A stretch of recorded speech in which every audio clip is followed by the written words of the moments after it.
하나님의 말씀은 요한계시록 16장 12절에서 16절까지 교독하겠습니다. 요한계시록 16장 12절. 또 여섯째 천사가 그 대접을 큰 강 유브라데의 소돔에 강물이 말라서 동방에서 오는 왕들의 길이 예비되었더라. 또 내가 보매 개구리 같은 새 더러운 영은 용의 입과 짐승의 입과 거짓 선지자의 입에서 나오니 그들은 귀신의 영이라 이적을 행하여 온 천하 왕들에게 가서 하나님 곧 전능하신 이의 큰 날에 있을 전쟁을 위하여 그들을 모으더라.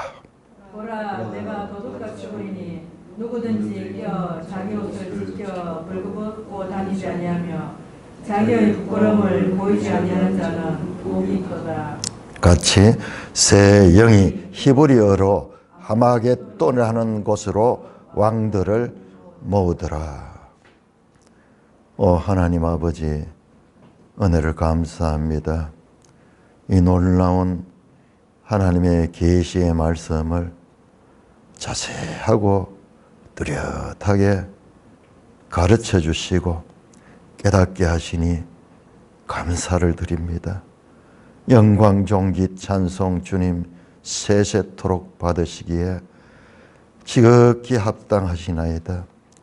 우리 주 예수 그리스도의 이름으로 감사하며 기도드리옵나이다.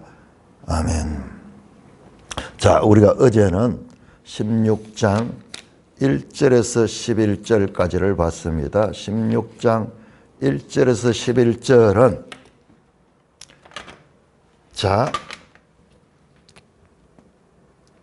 일곱 천사의 일곱 대접인데 대접 심판을 가리키는데 첫째에서 넷째 천사까지는요, 요게 공의, 일곱 인장 때도 마찬가지고 일곱 나팔장 때도 마찬가지입니다. 요게 딱 질서를 가 있어요. 첫째에서 넷째까지는 아주 간략하게 치겁니다. 한 절씩 됩니다. 그 다음에 다섯째에서 일곱째까지는 좀 구별을 하고 있어요. 딱 구별해서 다섯째부터 일곱째는 구별합니다. 그래서 이게 6장부터 16장까지가 인재앙, 나팔재앙, 대접재앙이 나오거든요.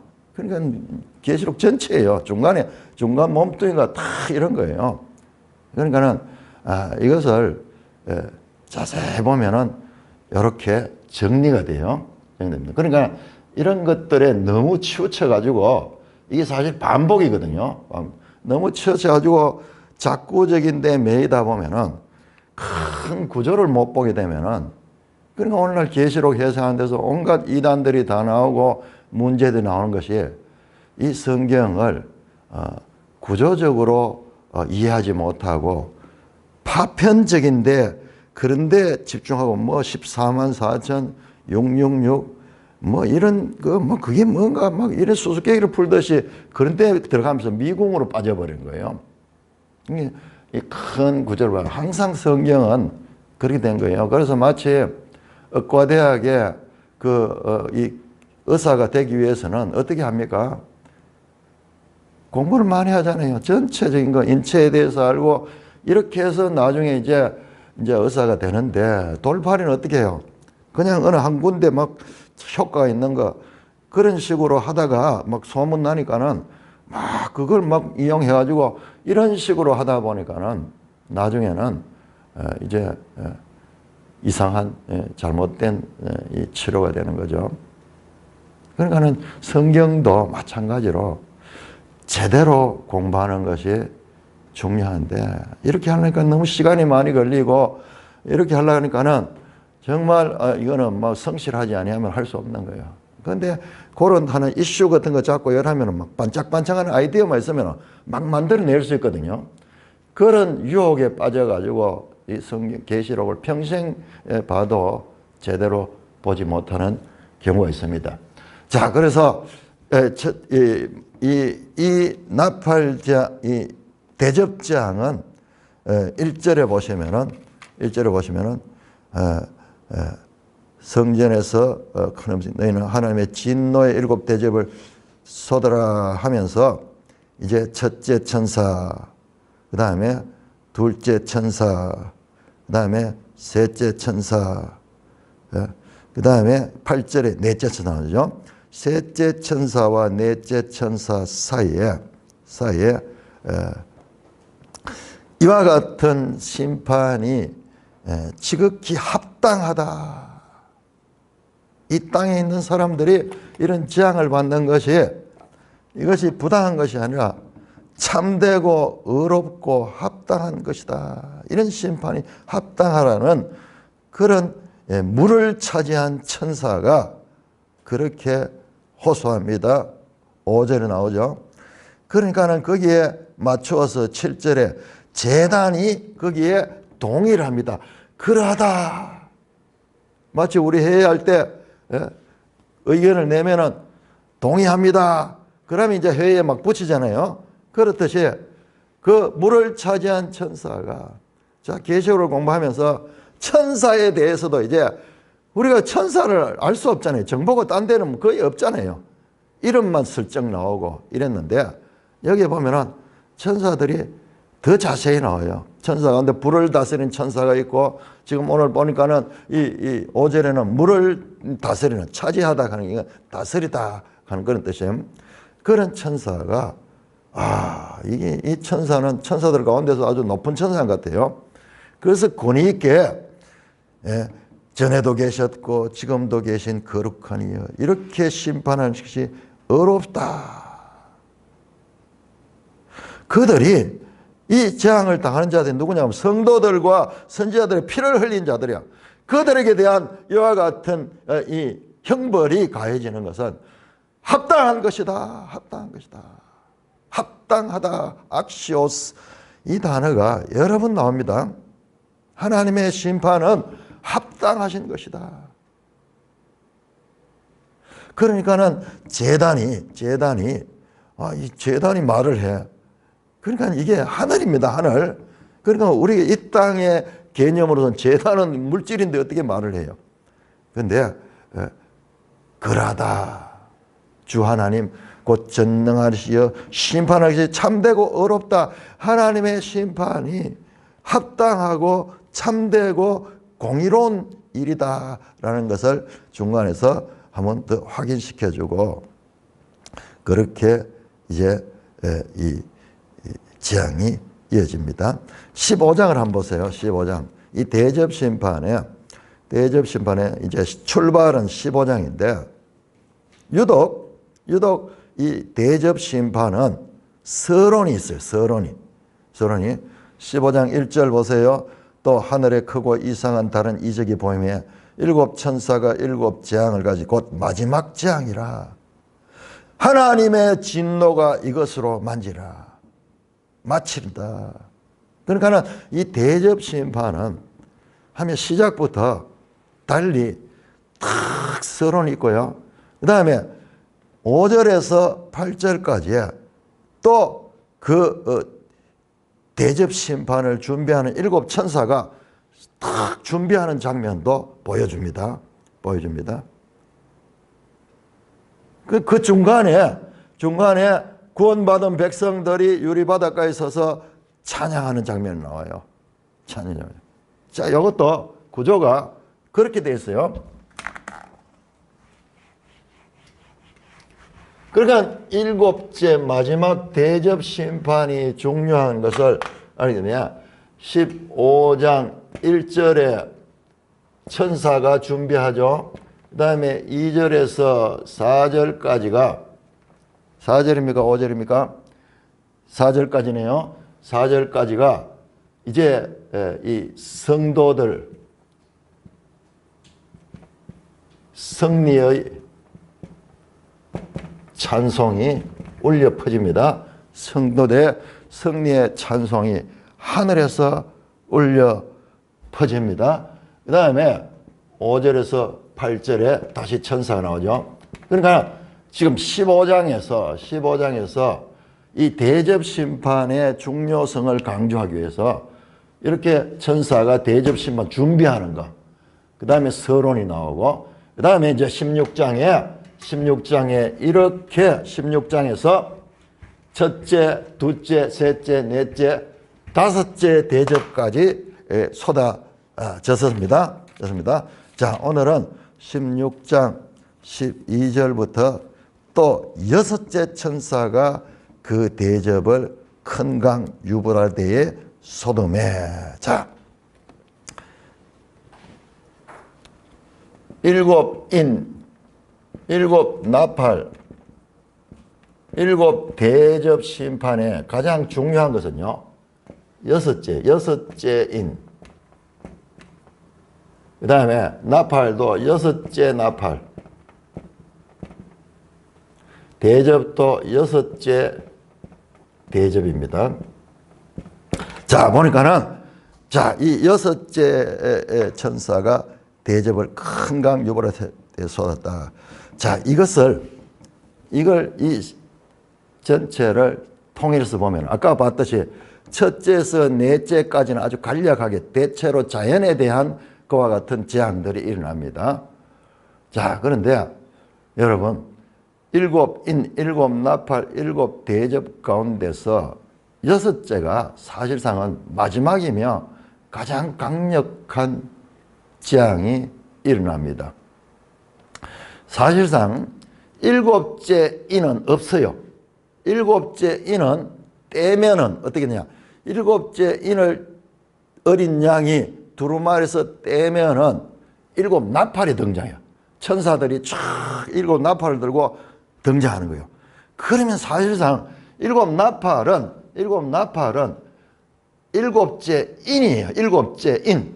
요게 일곱째 인의 내용이 일곱 나팔이에요. 일곱 나팔.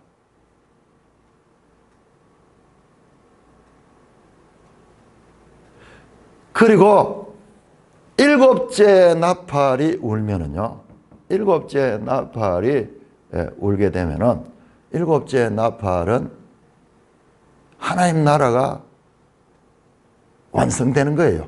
자, 우리 한번 찾아볼까요? 11장 15절.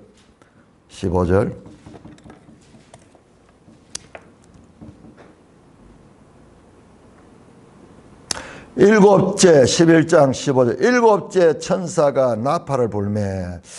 학자들마다 견해가 좀 다른 견해도 있는데, 제가 봤을 때는 이 일곱째 나팔이 뭐냐 그러면 고린도전서 15장 51절은 마지막 나팔. 나팔에서 마지막이잖아요.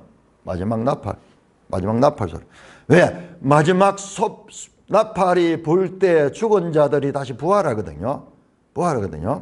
그러니까 그 마지막 나팔, 주님의 재림의 나팔. 그러니까 일곱째 천사가 나팔을 불면 하늘에서 큰 음성이 나서 뭐라고 말합니까? 세상 나라가 우리 주와 그의 그리스도의 나라가 되었다. 그가 세세토록 왕노하라. 하나님께서, 우리 주는 하나님을 가리키고 그의 그리스도, 이 성자 예수님을 가리키네요. 세상 나라가 결국 뭡니까? 하나님의 나라가 됐고, 그 하나님이 왕노릇한 나라, 그게 하나님 나라잖아요.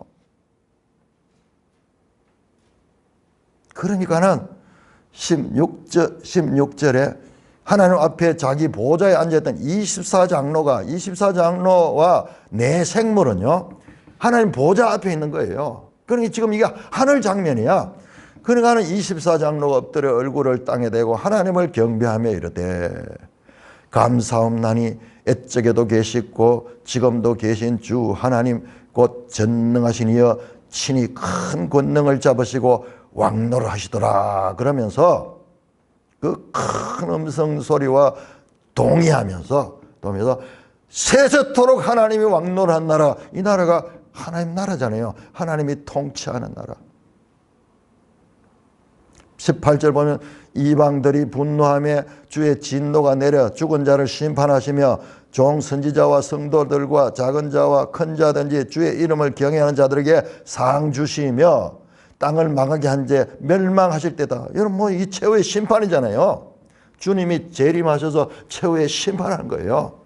성도들에게는 어떻게 그들에게는 상을 주시고 그들에게는 미스토스 보상을 주시고 이 보상의 내용이 지금 여기는 안 나오지만은 이 보상의 내용이 새하늘 새 땅에 그 나라에 그 하나님 나라에 입성하는 거예요. 입성하는 거. 그 다음에 땅을 망하게 하는 자들, 이 자들 누구예요? 짐승과 짐승의 우상에게 절하고 하나님을 대적하는 사단에 속한 자들은 멸망의 심판을 받는 그 장면, 최후의 심판이에요 이게. 그런데 이 최후의 심판 장면을 아주 스냅사진같이 짤막하게 보여준 거예요. 그러니까 여기에서 일곱째 나팔에서 이 마지막 일곱째 나팔은 마지막 나팔이에요. 세상이 끝나는 거예요. 세상이 끝나는 거예요.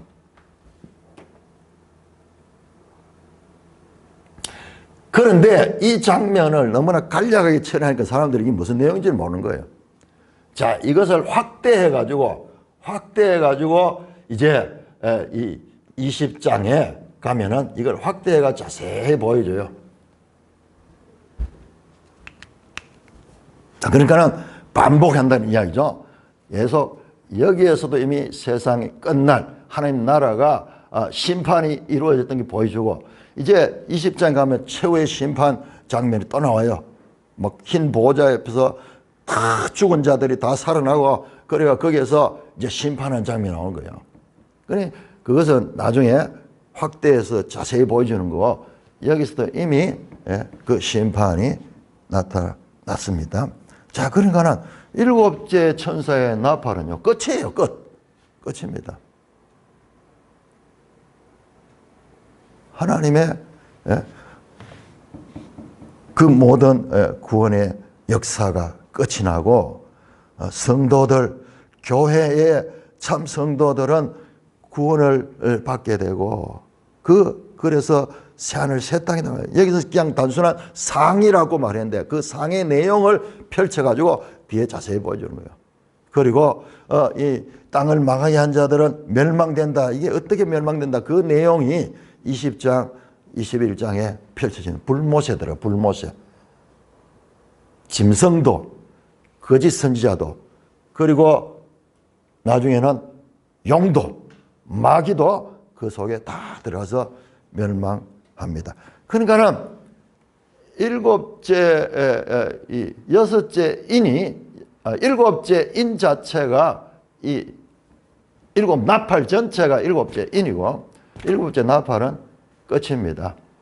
자, 그리고 이 대접이 나오는데 자, 다시 오늘 본문으로 돌아가서 자, 그러니까는 오늘 본문에 여섯째 천사가 그 대접을 큰 강 유브라데에 소돔에 이것은 그러니까 가장 이제 큰 어떤 심판이 일어나는 것입니다. 자, 그런데 지금까지와는 좀 달리요. 이 보통 하늘에서 임하는 재앙들이 내렸거든요. 그런데 오늘 본문을 보면 여섯 천사가 그 대접을 어디다 붓느냐? 큰 강 유브라데에 쏟았어. 큰 강 유브라데에 쏟아서 자, 9장 한번 들어보세요. 9장 14절 오시면은 9장 14절에 보면은 여러분 이 보세요. 여섯째 천사가 나팔을 불매 내가 들으니 하나님의 금제단 네 뿔에서 하는 음성이 나서 14절에 나팔 가진 여섯째 천사에게만 큰 강 유브라데에 결박한 네 천사를 와주라. 동일하게 여섯째 나팔과 여섯째 대접에서 지금 큰 강 유브라데가 등장하는 거예요. 큰 강 유브라데. 자, 이렇게 이 복잡한 내용들이 서로 아주 정교하게 조직화되어 있다는 그런 힌트를 볼 수 있어요. 그래서 자세히 보면 이게 다 정리가 돼요. 자, 큰 강 유브라데 쏜 거는 이제 그 유브라데 강물이 말라버려. 말라서 그 강물이 고속도로가 돼버린 거예요. 하이웨이가 돼가지고 넓고 이 평탄한 하이웨이 돼가지고 거리로 누가 오냐? 동방에서 오는 왕들의 길이 예비되었더라. 지난번에 말씀드렸죠. 이사야 44장 27절에 고레스가, 페르시아의 왕 고레스가 유다 나라를 멸망시켰던 그 바벨론을 멸망시킬 적에 그 유브라데 강을 말려가지고 그 마른 강을 통해가지고 그 바벨론 성을 함락했거든요. 뒤에 나오면 이제 무너졌다 큰 성 바벨론이여 나오는 게 그때 바로 그 바벨론을 함락시킵니다. 이 구약의 내용인데 그 이 계시로서 구약의 그 사건들을 모형적으로 채용해가지고 지금 하나님의 큰 구원의 사건을 지금 가리키는 하나의 모형으로 지금 사용하고 있는 거예요. 동방에서 오는 왕들의 길이 예비됐다. 자, 그러자 13절에 또 내가 보면 자, 군대가 막 이렇게 이 전쟁을 준비하는 그런 장면이 보입니다.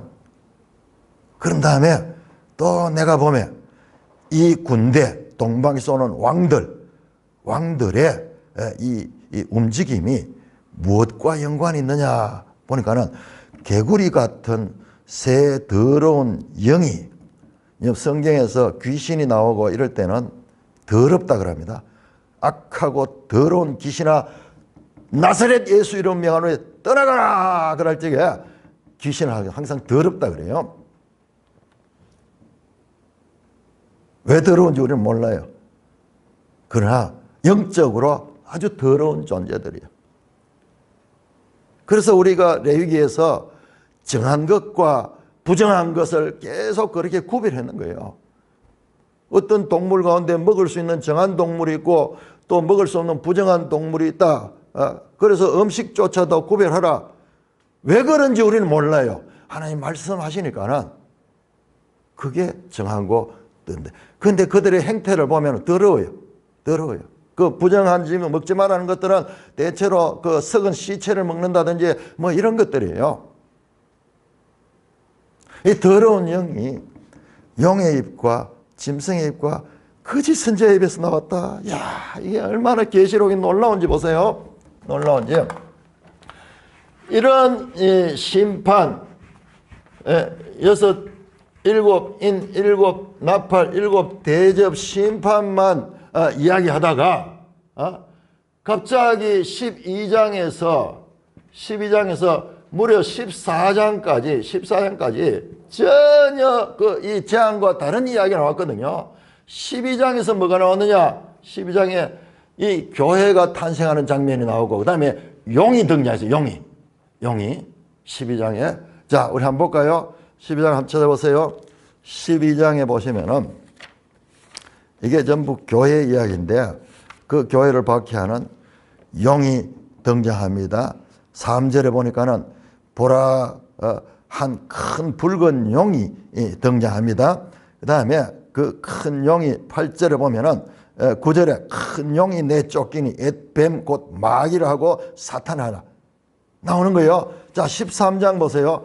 13장에서는 13장 1절에 바다에서 한 짐승이 나오거든요. 이 짐승이 보면은 용에 의해서 권세를 받거든요. 13장 11절부터 보세요.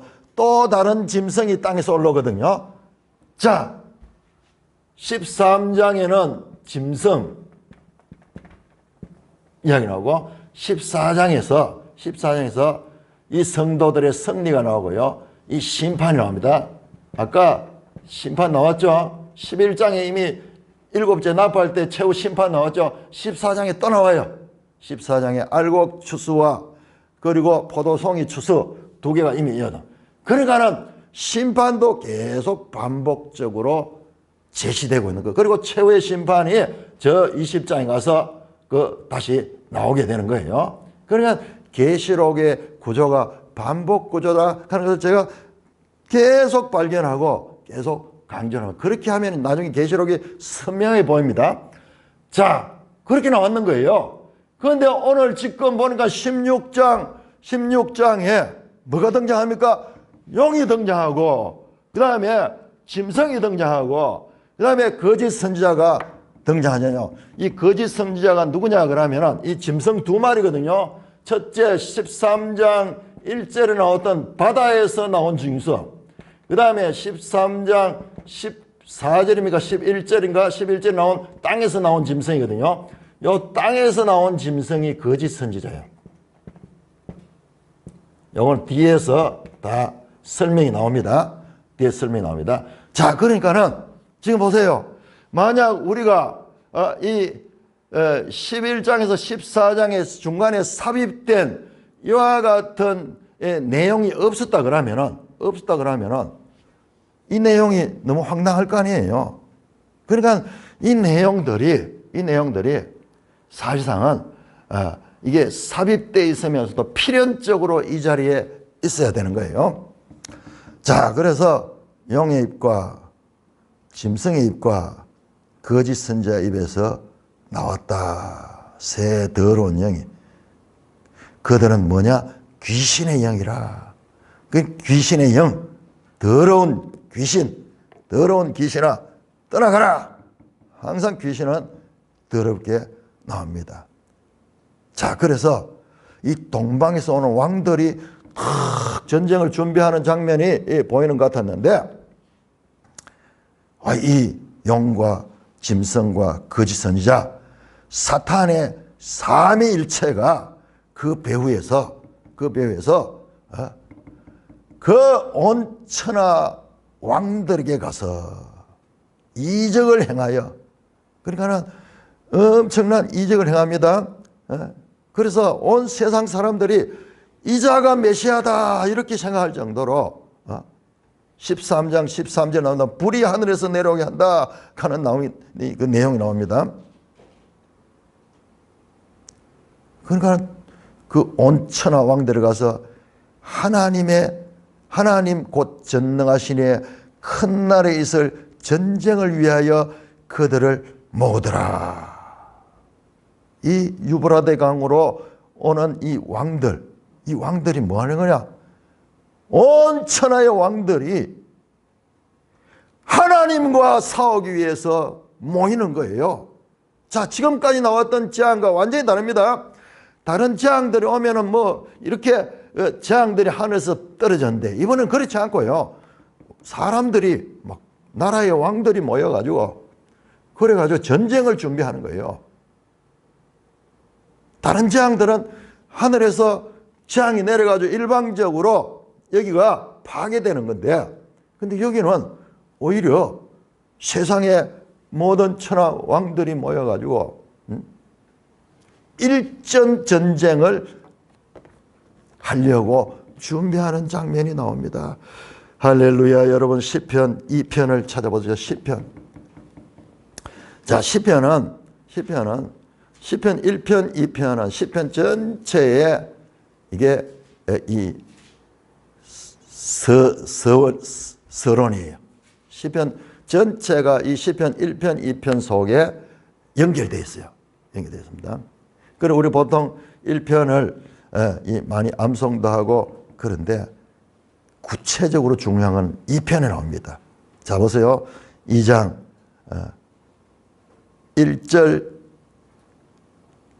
1절에서 6절까지를 우리 교독하며 봅시다. 어찌하여 이방 나라들이 분노하며 민족들이 헛된 일을 꾸미는가? 세상을 군한들이 났으며 관원들이 서럽게 하여 여호와 그의 기름 부으신 하는 자를 대적하여 우리가 그들의 맨 것을 끊고 그의 결박을 벗어버리자 하는도다. 하늘의 계시미가 없으시며 주께서 그들을 인도시리라. 그때 분을 발하며 진노하사 그들을 놀라게 하여 이르시기를 내가 나의 왕을 내 거룩한 산 시온에 세웠다 하시니라. 여러분, 2절에 나온 여호와와 그의 기름 부은 자가 이게 히브리어로 메시아흐예요. 그리스도예요. 이거 헬라어로 번역하면은 그리스도예요. 하나님과 그리스도를 대적하기 위해서 온 사람들이 모여가지고 뭐합니까? 우리가 그의 맹것을 끊고 그의 결박을 벗어자. 우리가 왜 하나님을 숭배해야 돼? 하나님을 우리가 왜 의식해야 돼? 우리가 하나님이야. 우리가 자유야. 우리가 자유야. 우리가 이 세상의 주인이야. 인본주의를 부르짖는 거예요. 그러니까 하나님 보시기에 얼마나 우스십겠어요. 그래서 진노하사. 여러분 지금 이 계시록의 이 재앙이 하나님이 전부 진노입니다. 진노.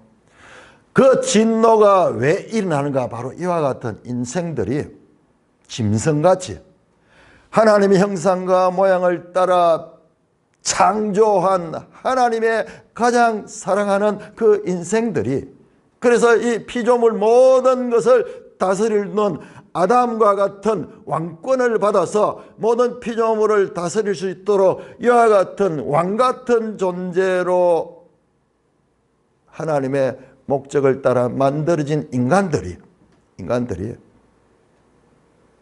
하나님을 지워버리고 짐승을 우상처럼 숭배하고 사람을 신처럼 숭배하고, 여러분 이것은 합당하지 않은 거예요. 계시록이 계속 합당한 거, 하나님을 경배하는 것이 왜 합당하냐? 지금 이와 같은 거예요.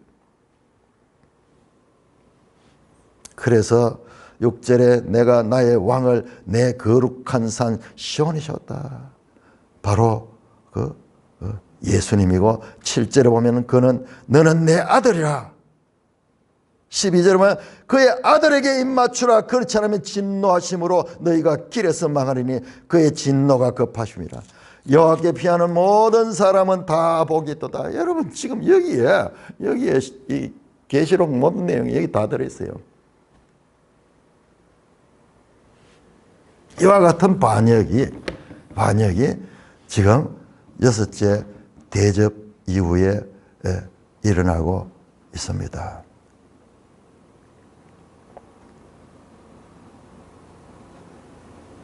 전능하신 이에 큰 날이 있을 전쟁을 위하여 그들을 모으더라. 누가?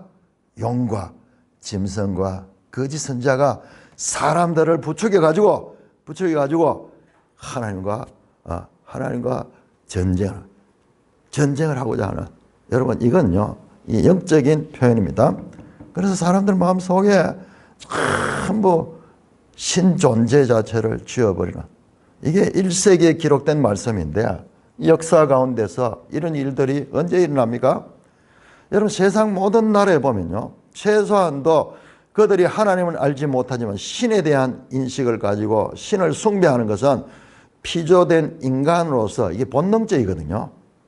그런데 19세기, 20세기 들어오면서 저 기독교 국가인 서양을 중심으로 해서 진화론적인 그런 사고, 그 다음에 이 정치 사상으로 공산주의, 이 막시즘 유물론 사상, 그 다음에 이 철학자들도 뭐 신은 죽었다 뭐 그러면서 전부 신에 대한 반동이 일어나는 역사. 이게 인간 역사예요. 자유와 민주와 뭐 평화, 뭐 평등, 프랑스 혁명 내용이요. 자세히 보면은 겉으로는 그와 같이 인권을 가리킨 것 같지만요. 신을 제거해버린, 신에 대한 사상을 제거해버린. 그러니까 공산주의 나라는 전부 이 신 자체를 부인하는 유물론 사상이죠. 이렇게 하나님을 대적하는 장면입니다. 그 다음에 16절에 보니까는 15절을 띄어가지고 16절에 보니까는 그것들이 이 용과 짐승과 거짓 선지자, 여러분 기가 막히죠? 이 사탄은 예수님께서 요한복음 8장 44절에서 거짓의 아비라 그랬어요. 거짓의 아비. 오늘날 세상에 거짓이 판을 치고 있죠. 거짓 뉴스, 거짓 뭐 전부 거짓이요. 저 미국도 마찬가지요. 자, 그런데 이 거짓의 아비가 하는 짓이 하나님을 모방하는 거예요. 여기 삼위일체로 역사를 하는 거예요. 그러면서 너무나 세상 사람들은 볼 때 이야 이적을 행하니까는 천하 모든 사람들이 여기를 신으로 하나님으로 따르고 있는 거예요. 따르고. 자, 그것을 새 영이 하르마게돈이라고 하는 곳으로 왕들을 모았다. 우리 매일 성경 주석에 잘 나오죠. 하르마게돈, 하르하는 게 산이거든요. 머깃도의 산, 언덕, 높은 언덕, 머깃도는 구약의 대표적인 격전지다. 구약에 여기에서 대표적인 전쟁이 열왕기하 23장 29절에 이스라엘의 그 요시아 왕이 죽었던 장소도 이 머깃도 전쟁이에요. 자, 그래서 장면이 온 세상 나라가 사실상은 사탄의 이 부추김을 받아가지고 지금 하나님과 일전을 하려고 지금 모이고 있는 장면만 살짝 보여주는 게 여섯째 천사가 대접을 붙는 장면이에요. 자, 그런데 15절에 말이죠. 15절에. 자, 이 구절을 한번 보세요. 놀라운 게 성경을 보면서 참 이 히브리 인들은 그림 언어를 많이 사용해요. 우리가 익숙한 우리는 전부 다 헬라식 교육을 봤어. 우리 교육 내용들이 그렇기 때문에 되게 논리적인데 히브리인들은 어떤 면에서는 그림적인 그런 사고들을 많이 해요. 근데 우리 조상들도 가만히 보면은 그런 사고를 많이 해서 이게 이 헬라식 교육을 받으면서 우리 사고 체계가 생각하는 자체가 많이 바뀌었어. 옛날 우리 어머니들 말씀하는 거 보면은 되게 그림 언어를 많이 해요. 근데 지금도 기억나는데 군비도 구부는 재주 있다 그러면서 막 어떤 그런 연상들을 많이 활용하는데 자, 이 보세요.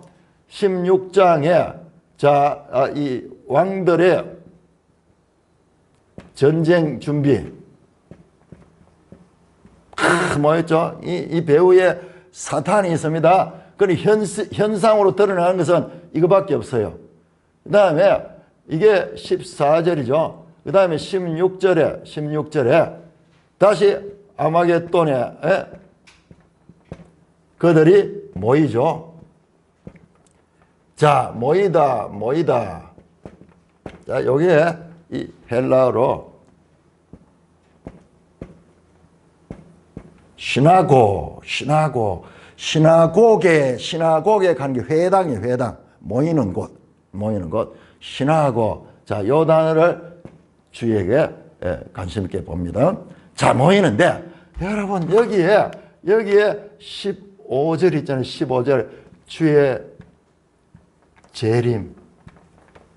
주의 재림에 관한 메시지가 울려 퍼지니까 보라 내가 도둑같이 오르니 누구든지 깨어 자기 옷을 지켜 벌거벗고 다니지 않으며 자기의 부끄러움을 보이지 않은 자는 복이 있도다. 뭐냐? 이 전쟁에 참여해가지고 하나님을 대적하는 자들은 그런 자들은 망하게 된다. 보라 내가 도둑같이 오르니 누구든지 깨어 자기 옷을 지켜 벌거벗고 다니지 않으며 자기의 부끄러움을 보이지 않은 자는 복이 있도다. 여러분 복이 있도다. 시편 1편에 나왔던 복 있는 사람, 예수님이 산상수훈에서 말했던 팔복, 복 있는 자, 마카로이. 이게 진짜 복 있는 자인 거예요. 그런데 이 계시록에 복 있는 자가 7번 나와요. 7번. 정확하게 7번 나와요. 참으로 복 있는 자, 하나님의 구원에 참여하게 되는 자가 복 있는 거예요. 그런데 여러분 신학을 공부를 해보면은 신학자들 가운데요, 성경을 예리하게 봅니다. 예리하게 보면서 성경을 비판하는 사람들이 많이 있어요. 이 유럽 중심으로 그런 것들이 많이 발전했어요. 자, 이 내용을 보니까는 14장과 15장과 16장이 너무나 부자연스러운 거예요. 논리적으로 한번 보세요. 큰 나라의 전쟁을 위해서 그들 딱 모으는 장면, 그 다음에 다시 모이는 장면인데 그 중간에 난데없이 누가 말하는지도 알 수 없는, 화자가 누구인지도 알 수 없는 이런 말이 툭 튀어나왔잖아요. 툭 튀어나왔잖아요. 그래서 그들이 자, 이 본문은 나중에 이 편집하는 과정에서 누가 삽입했다. 근데 삽입하는 위치가 잘못돼 가지고 이게 논리가 맞지 않다. 끊어진다. 그렇게 지적하면서 그렇게 이 본문을 그냥 생뚱맞다 그런 표현으로 가치 없는 본문처럼 취급하는 그런 학자들이 많이 있어요. 그럼 그걸 또 공부하면서 학생들 뭐 합니까? 가서 막 그런 공부하면서 그거 배워가지고 그렇게 보면 또 그렇거든요. 논리적으로 안 맞잖아요. 자, 그런데 항상 우리 개혁주의 성경신학자들은 이 같은 그들의 말이 일면 맞아요. 그렇잖아요. 이야기가 갑자기 난데없이 누가 말한지도 없이 이렇게 엉뚱하게 툭 튀어나오니까는 그들이 하는데 할 말이 없어. 그렇게 주장해도 할 말이 없어. 그런데도 우리 개혁주의 성경신학자들은요, 이 성경 전쟁이요, 성경 해석 전쟁입니다. 저 자유주의 신학자들 이런 사람들은요, 자기들이 성경을 비판해요. 그런데 참 성도는요, 성경을 하나님 말씀으로 믿는 자예요. 결과적으로는 이제 그거로 나중에 결판이 나요. 성경 자체를 비판하며 성경을 평가하는 자는 누구냐? 내가 성경보다 더 높이 있잖아요. 내가 판단자잖아요. 그런데 우리 개혁주의 성경 신학자들은요, 내가 이해는 못하지만은 그러나 하나님의 말씀이니까는 이것이 더 깊은 의미가 있을 거야. 그런 생각을 가지고 성경을 대하는 거예요. 이런 부분을 저 자유주의자들은 틀렸다 그러면서 인간적인 그 이성을 가지고 평가를 해. 그러나 우리는 잘 모르면요, 내가 모르지만은 뭔가 의미가 있을 거야. 감히 내가 평가를 한다는 그 자체가 이미 하나님을 불신하는 거예요. 내가 하나님보다 더 똑똑한 거예요. 그게 누구냐? 지금 용과 짐승과 거짓 선지자에게 부추김을 받는 이 세력들이 바로 이 자기가 하나님의 자리에 있는 게 바로 그거예요. 그거 꼭 사상적으로 뭐 그런 게 아니라 교회 안에도 성경 말씀을 바르게 믿지 못하고 이해 잘 안 되고 이러면은 이게 뭐 신하겠지 뭐 이러면서 이런 생각이 드는 사람이 있고, 아니야, 말도 안 되는 소리는 맞아. 뭐 죽은 사람이 살아나고 뭐 홍해가 갈라지고, 그럼에도 불구하고 내가 알 수 없는 그런 초능력적인 하나님의 역사가 있을 수 있어 라고 있는 자는요, 그건 믿는 자예요. 믿는 자입니다. 자, 그런데 자, 이와 같은 이 논리적 비약이 나오는데, 그런데 이 본문을 보면 이게 아주 부자연스러워요. 그 말이 틀린 거 아니에요. 그런데 이 맥락을 통해서 보면은 요한계시록은 늘 이런 구조로 있어 왔다는 것을 알 수 있습니다. 자, 우리 13장 한번 보요. 13장. 자, 이 13장 깜깜한 어둠 속에 13장은 짐승이 권세를 받아가지고 7절 한번 보세요. 짐승이 권세를 받아 성도들을 싸워 이기게 짐승이 성도들을 짓밟는 거예요. 성도들이 그 가운데서 신음하는 거예요. 거대한 로마 제국이 교회를 박해하고 교회를 짓누를 때 여러분 감히 대항할 수 있겠습니까? 그런 상태 되는 거야. 그런 상태야. 그래서 모든 세상이 8절에 보면요, 모든 땅에 사는 자들이 그 짐승을 경배하는 이 장면, 깜깜한 장면, 희망이 없는 장면, 이와 같이 세상이 완전히 하나님의 나라를 짓밟아 버리는 이와 같은 절대절명의 장소에서 뭐가 나오는지 보세요. 갑자기 문맥에 맞지 않는 누구든지 귀가 있거든 들을지어다 사로잡힐 자는 사로잡혀 갈 것이요 칼에 죽을 자는 마땅히 칼에 죽을 것이다. 성도들의 인내와 믿음이 여기 있느니라. 누가 말한지도 알 수 없지만 갑자기 툭 튀어나와서 위기에 처해 있고 고난 가운데 있고 사방이 깜깜한 절망 가운데 있는 성도들에게 하늘의 음성이 성도들의 믿음이 여기 있다. 인내와 믿음이 여기 있다. 너희가 이 가운데서도 이겨야 된다 하는 하늘의 음성이 툭 튀어들어온 거예요. 툭 튀어들어온 거예요. 여러분 하나님이 열정적이야. 열정적. 담담하게 이 앞으로 있을 이 악의 세력들의 이 준동함을 그렇게 가리키고 있으면서도 이제 완전 절망이잖아요. 근데 그걸 참지 못해. 아니야, 요거만 이기면 돼. 요거만 이기면 돼. 지금 그 심정이 보이지 않아요? 14장 12절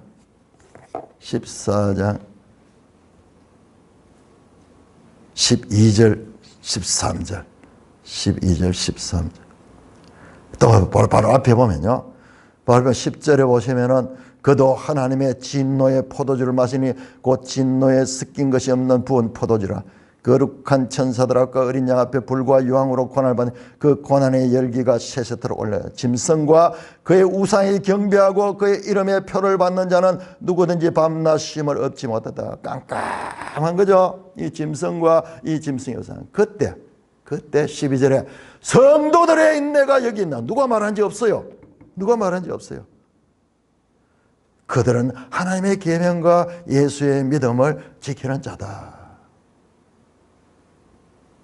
이와 같은 깜깜한 가운데도 성도들의 인내가 여기 있다. 하나님의 계명과 예수에 대한 믿음을 끝까지 지키는 자다. 그 자들이 바로 인내하는 자고 그 자들이 이기는 자다. 갑자기 선생님이 답을 가르쳐 줘 보는 거야. 답을. 답답해가지고 응? 하나님의 열심.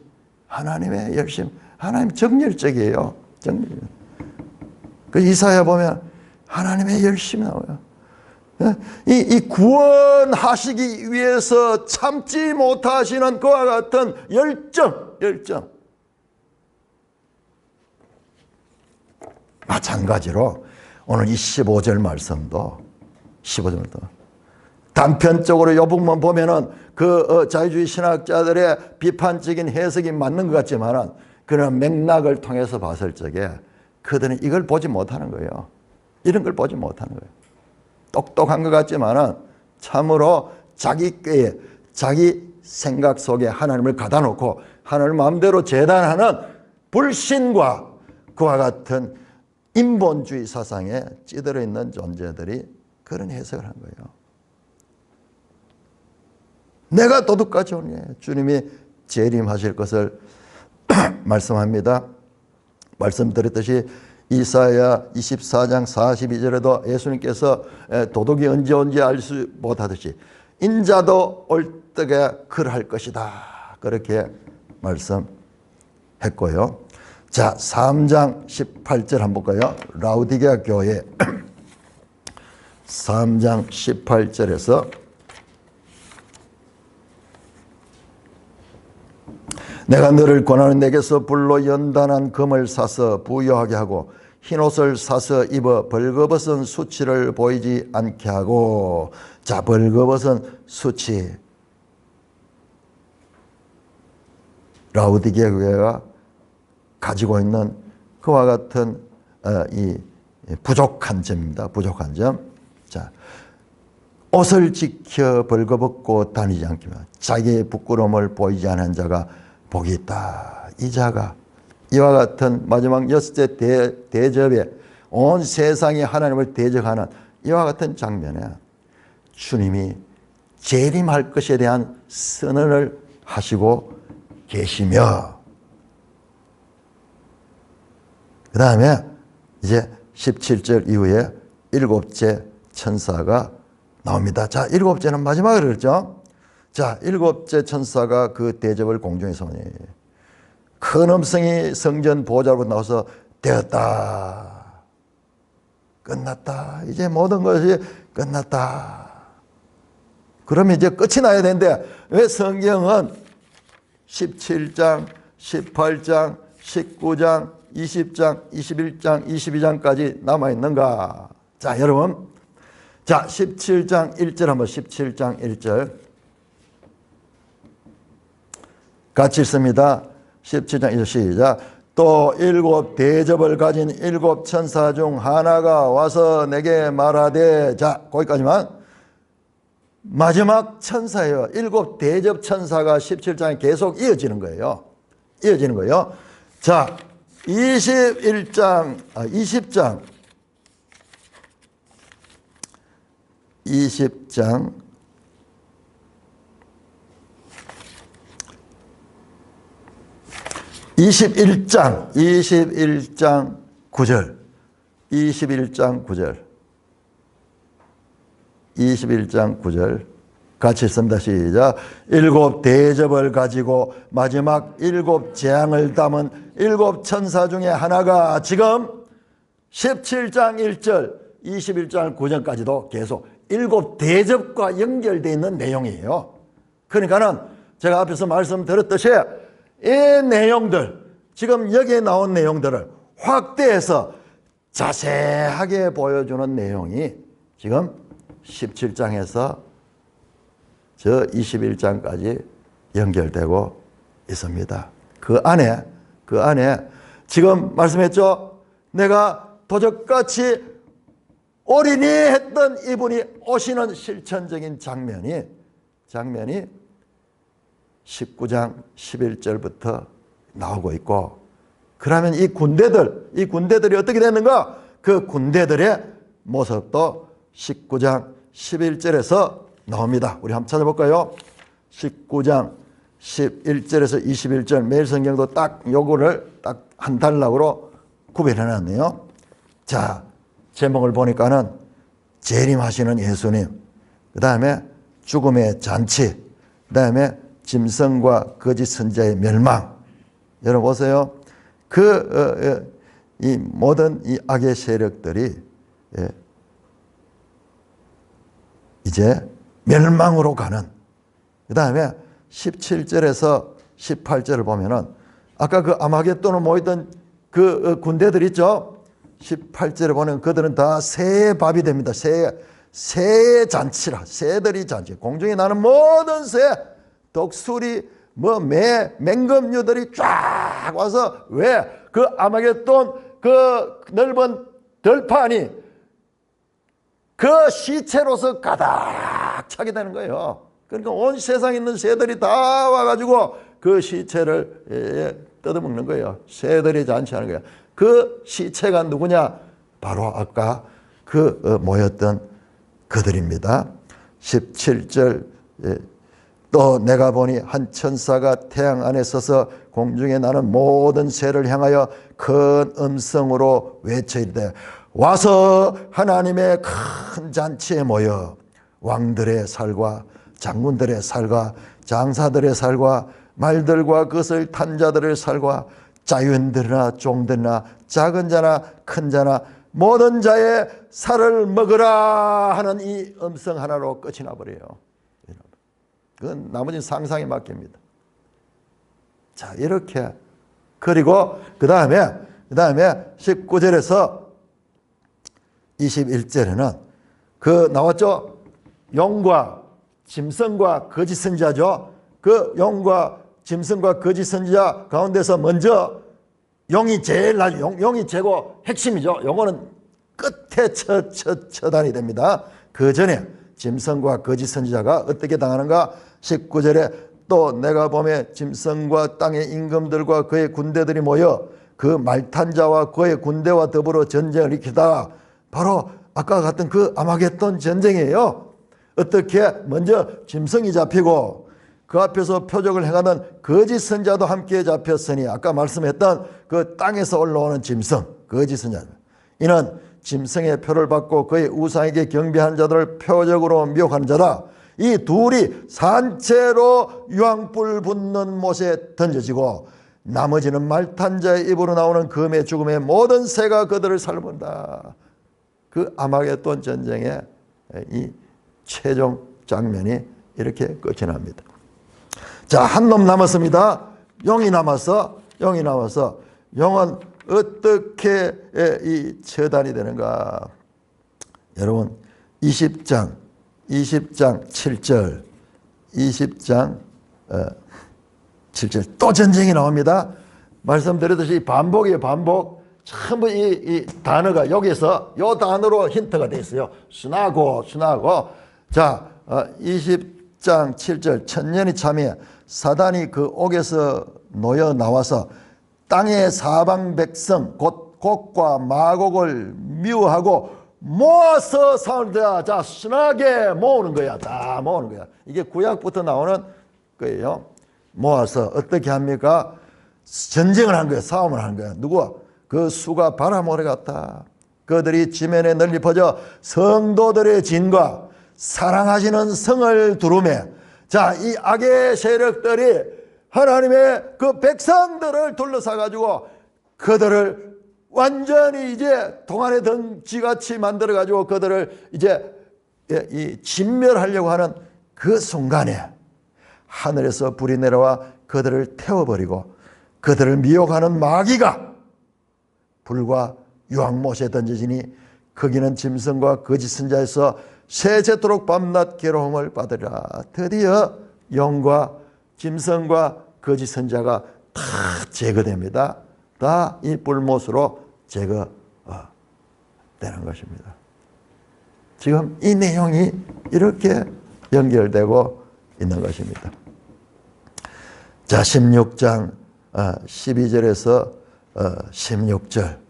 자, 이 마지막 아마겟돈 전쟁 무슨 세계대전 그렇지 뭐 참 그런 소리 하는데 그런 거 전혀 아니에요. 그런 거 전혀 아니고 이 전쟁은 악의 극치로 도달했을 적에 우리나라도 그러지 않은데 지금 와가지고 무신론 그리고 이 거짓 이 사상들 이 공산주의 사상 여러분 공산주의 사상은 드러난 최고의 이와 같은 그 짐승의 사상이 온 세상을 물들였던 이런 사상 이것으로 하나님을 대적하는 거예요. 그런 사상 가진 자체가 하나님을 대적하는 거예요. 그리고 그들은 본능적으로 교회를 적대시하는 거예요. 교회에 대한 적대감을 가진 거야. 이게 바로 뱀과 여자의 후손의 이와 같은 이 긴장관계가 그대로 확장되어서 이 세상에 나타나고 있습니다. 자, 이 전쟁 얼핏 보면은 이 세력들이 이는 같지만은 그러나 주님은 보라 내가 도둑같이 올 거다. 기다리고 있어요. 이때가 악의 심판들은 일거에 척결되는 때고 그리고 하나님의 백성들은 하나님 나라의 상을 받고 그 하나님 나라에 입성하게 되는 구원의 때가 되기 때문입니다.